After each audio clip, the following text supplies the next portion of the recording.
So there's something going on in the AI bubble, and I want to talk with you guys about it because a lot of people are leaving. We just talked about how 2 co-founders are leaving Elon Musk XAI. Turns out a lot more employees are leaving than just that. And then over at OpenAI, they have this thing that was just in the Wall Street Journal today, this morning. It says OpenAI exec who opposed adult mode fired for sexual discrimination. Like, what the heck is this? Okay, you got co-founders leaving Elon Musk. You got a bunch of employees leaving over there. OpenAI, they're basically fighting over this employee was basically saying, I'm uncomfortable with having adult mode in the chat thing, right? And then it sounds like the tech bros pushed her out. That's basically what it is. They're claiming she discriminated against male colleagues. That's literally their claim. They say OpenAI has cut ties with one of its top safety execs. So she's, safety, which is important for chatbots, especially also if you don't know, people who have used the chat GPT, all this have hurt themselves. They're no longer with this. And it's a very serious thing. And so you do want safety people there, right? Now they're saying she, on the ground, they dismissed her on the grounds of sexual discrimination after she voiced opposition to the controversial rollout of AI erotica in his chat GPT product. And then it says, OpenAI told her the termination was related to her sexual discrimination against a male colleague. That is literally what they're saying. And then she replied, the allegation that I discriminate against anyone is absolutely false. And that's a statement from her. So it sounds highly unlikely that, again, I think she just was pushed out because she voiced basically opposition to what OpenAI is doing. Also, Elon Musk, his XAI, they want to do that sort of adult erotica type of content or undressed clothes. You get the idea where this is going. And then also over at Anthropic, right? These are some different players in AI. One of their basically safety people is also leaving and was warning about the, in peril, but there's a lot of other quotes in this I talk about in another video, but basically warning about what's going on over there. There's a lot of money being passed around. There's a lot of fighting going on. And, today, I guess, Anthropic is then taking swipes at OpenAI over, ad spend, etc. I want to show you guys sort of an inside look of what it's like to work with Elon Musk and such, and sort of this culture that you see at these types of companies. Have a listen to this. This is one of the engineers there, assuming he's still there. Who knows at this point? Throughout SpaceX's history, there's been a number of, and same thing with Tesla, there's been a bunch of these surges where randomly Elon will come in at midnight and say, everyone that can come in, send out a company-wide email and say, come in, we need to be working, that sort of thing. Has there been anything like that? It's more for the big models that happens more than anything. For MacroHeart specifically, we've been operating in a war room for 4 months. so we've kind of always been on that push. Do you guys have a sign on the door that says war room? Yeah. Amazing. Actually, we outgrew the original war room. And so we moved everything out, and I'm told Elon walks into the war room and it's totally empty, and he's like, "Where is everyone? What?" And he walks over to where we are now, which is just the gym, which we cleared out and put everyone in now, and then conducts his impromptu questions of what's going on. That was a long night. So there's a couple things I want you to get from this. So first, that's the kind of people that Elon hires, like these young kids. And I've heard this before about Elon. He likes to hire people fresh out of college. They've never had a job before, so they don't know any better that if your boss calls you at midnight and says, "Hey, come on to work," that's pretty weird, right? Not great. Or if your boss is like, "Hey, I'm going to put a sign on the office that says war room, and you're going to work in this war environment for 4 months." That's from his own words. And then I guess when you don't have enough space, you move to the gym. And I guess he didn't tell Elon or whatever. And Elon's like, "Where are you guys?" And he goes in and starts questioning people. For this young kid, he doesn't realize that not every job will treat you that way, or not every boss will treat you like that way. And I also want to hear from people in our community that have had these kind of experiences. Please let me know, and please let others know that this is highly, well, to say this, not great. It's not great.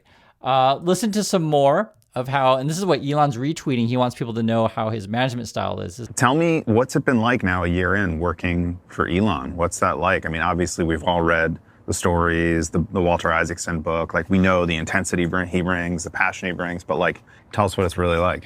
So I worked at Meta, I worked at Discord, and I've basically done the roadshow around all the social networks and seeing how all these organizations operate. At an Elon company, it's a very flat organization. Large number of people report direct to Elon, and there's very few managers. Everyone has an incredible amount of agency.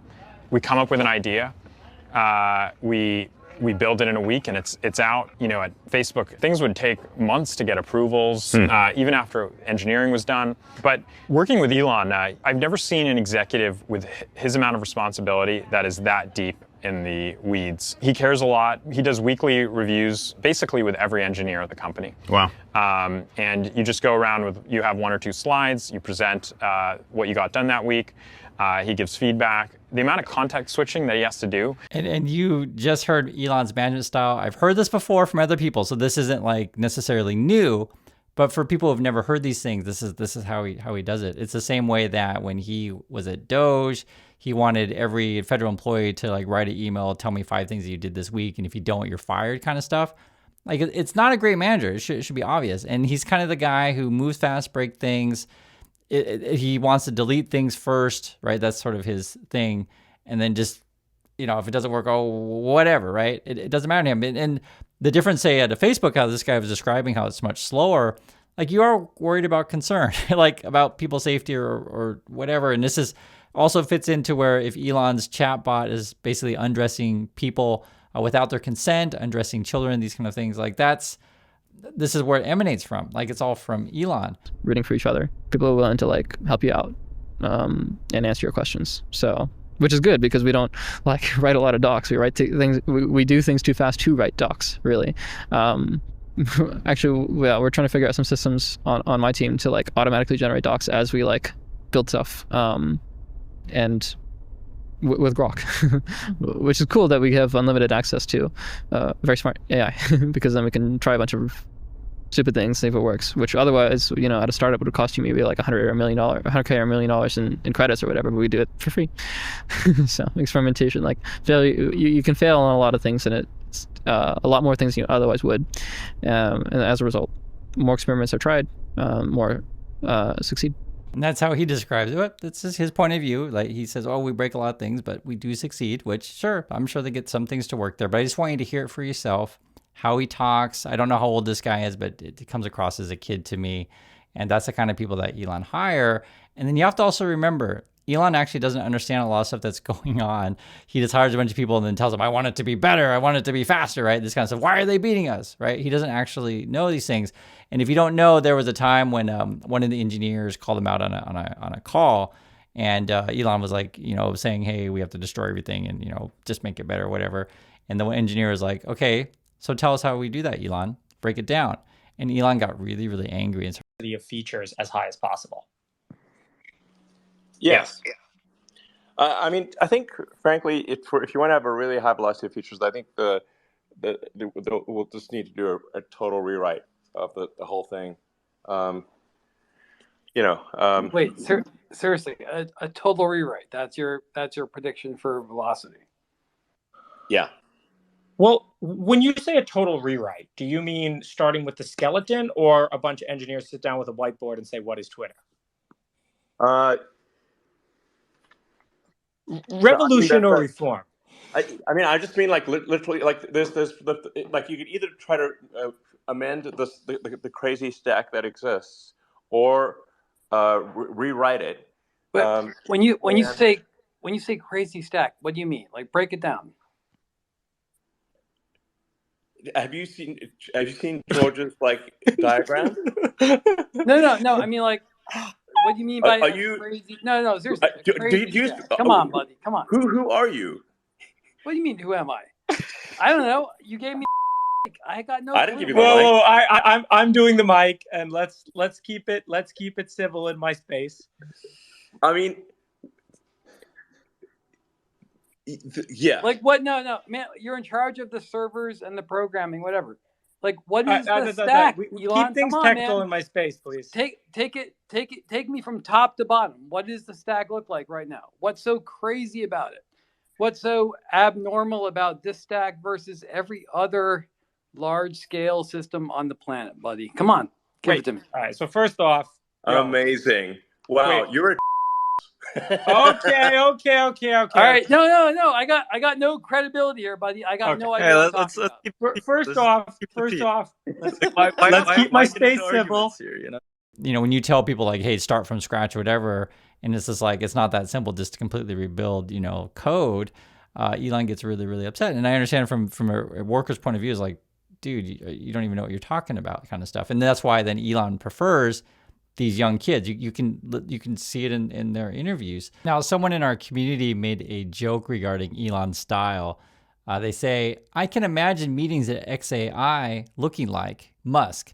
Can you make AGI with LLMs, please? Dev, no, that's impossible. LLMs don't have the live memory. They only parse decimal vectors of map words. Musk, do it anyway. Dev, it's impossible. Musk, you are fired, right? Funny thing is, you're probably pretty close to the truth there. I guess Elon deleted someone's account that he didn't like, was saying something. So this is from Satya Nutella, and I guess this might be his new account. And he said yesterday, my point was you are no longer attracting, quote, top talent, right? And Elon's always been after kids, basically.